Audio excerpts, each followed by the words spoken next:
नमस्कार। आज हम रामायण के एक बहुत ही खास पल के बारे में बात करने वाले हैं। एक ऐसा पल जहां एक धनुष ने देवताओं, राजाओं और यहां तक कि नियति की भी परीक्षा ले ली। जी हां, हम बात कर रहे हैं सीता के स्वयंवर की। तो कहानी की शुरुआत होती है एक बड़े ही रहस्यमय, कह सकते हैं एक प्रोफेटिक सपने से। लक्ष्मण अपने बड़े भाई राम को बताते हैं कि उन्होंने एक सपना देखा है, एक भविष्य देख लिया है। वो कहते हैं इस स्वयंवर में विजय है आपकी हुई। और बस यहीं से नियति अपना खेल शुरू कर देती है। तो चलिए अब चलते हैं सीधे मिथिला के दरबार में, राजा जनक का दरबार, जहां उन्होंने अपनी बेटी सीता के विवाह के लिए एक शर्त रखी है। और ये कोई मामूली शर्त नहीं है, ये एक ऐसी प्रतिज्ञा है जो बड़े बड़े योद्धाओं के घमंड को चूर चूर करने वाली थी। और ये चुनौती, मतलब ये कोई आम चुनौती बिल्कुल नहीं थी।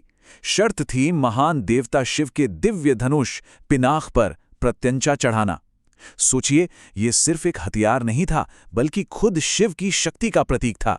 एक ऐसा धनुष जिसे हिलाना भी किसी आम इंसान के बस की बात नहीं थी। अब इस, कह सकते हैं, लगभग नामुमकिन शर्त को पूरा करने की उम्मीद में दुनिया भर से बढ़कर एक शक्तिशाली राजा और राजकुमार मिथिला में इकट्ठा हुए। हर किसी की आंखों में एक ही सपना था, सीता से विवाह करना और इस सम्मान को पाना। और बात सिर्फ इंसानों तक ही नहीं रुकी। अरे यहाँ तक कि देवता भी सीता के उस अलौकिक सौंदर्य से इतने मोहित हो गए कि वो भी इंसान का रूप धरकर इस परीक्षा का हिस्सा बनने चले आए। मतलब कंपटीशन कितना तगड़ा था, सोचिए। लेकिन वो धनुष, उसका वजन कल्पना से भी परे था। बड़े से बड़ा योद्धा आया, उसने अपनी पूरी ताकत लगा दी, पर उसे उठाना तो बहुत दूर की बात है। कोई उसे 1 इंच हिला तक नहीं सका। एक के बाद एक हर कोशिश बेकार जा रही थी। और जब एक एक करके सभी योद्धा हार मान गए, तो राजा जनक की सारी उम्मीदें टूट गईं। वो निराशा में, दुख में चिल्ला उठे, आज धरती वीरों से खाली हो गई है। उन्हें लगा कि अब उनकी प्रतिज्ञा पूरी करने वाला कोई नहीं बचा। लेकिन कहते हैं ना, जहां सारी उम्मीदें खत्म होती हैं, कहानी वहीं से एक नया मोड़ लेती है। जनक के इसी विलाप के बीच एक आवाज गूंजी, लक्ष्मण की आवाज। उन्होंने पूरी सभा को याद दिलाया कि अभी रघुकुल का एक वंशज राम अभी बाकी है। और फिर जो हुआ, उसने इतिहास बदल कर रख दिया। अपने गुरु विश्वामित्र की आज्ञा मिली और राम आगे बढ़े। उन्होंने उस भारी भरकम धनुष को ऐसे उठा लिया मानो वो कोई फूल हो, एकदम सहजता से। और जैसे ही उन्होंने उस पर डोरी चढ़ाने की कोशिश की, कड़ाक, एक कान फाड़ देने वाला धमाका हुआ और धनुष टूट गया। आवाज इतनी जबरदस्त थी कि पूरा ब्रह्मांड कांप उठा। अब धनुष टूटने की वो भयानक आवाज वो गूंजती हुई पहुंची महेंद्र पर्वत तक। वहां कौन थे? शिव के परम भक्त ऋषि परशुराम, जो तपस्या में लीन थे। उनकी तपस्या भंग हुई और उनका क्रोध भड़क उठा। वो आग बबूला होकर सीधा सभा में आधम के।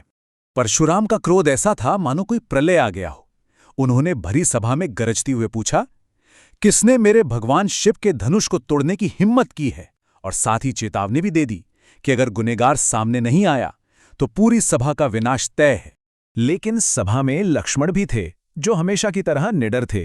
उन्होंने ऋषि के क्रोध का मजाक उड़ाना शुरू कर दिया। अरे, उन्होंने तो उस दिव्य धनुष की तुलना बचपन में तोड़े गए किसी मामूली खिलौने से कर दी। और बस इसी बात ने परशुराम के गुस्से में घी का काम किया। अब तो परशुराम का गुस्सा 7वें आसमान पर था। इस अपमान से वो भड़क उठे। उन्होंने अपनी भयानक ताकत के बारे में बताना शुरू किया। मूर्ख, मैं वही हूं जिसने इस पृथ्वी को बार बार क्षत्रियों से खाली किया है। और उन्होंने लक्ष्मण को अपने फरसे का अगला शिकार बनाने की धमकी दे डाली। तो देखिए, यहां पर 2 अलग अलग दुनियाएं, 2 अलग अलग सोच टकरा रही थीं।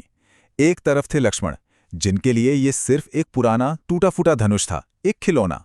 और दूसरी तरफ थे परशुराम, जिनके लिए ये आस्था का सबसे बड़ा प्रतीक था, भगवान शिव की निशानी।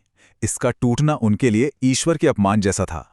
तो जब गुस्से और घमंड का ये टकराव अपनी हदें पार कर रहा था, तब इस तूफान को शांत करने के लिए आगे आए शांति और संयम की मूरत राम ने बहुत ही विनम्रता से सारी जिम्मेदारी अपने ऊपर ले ली।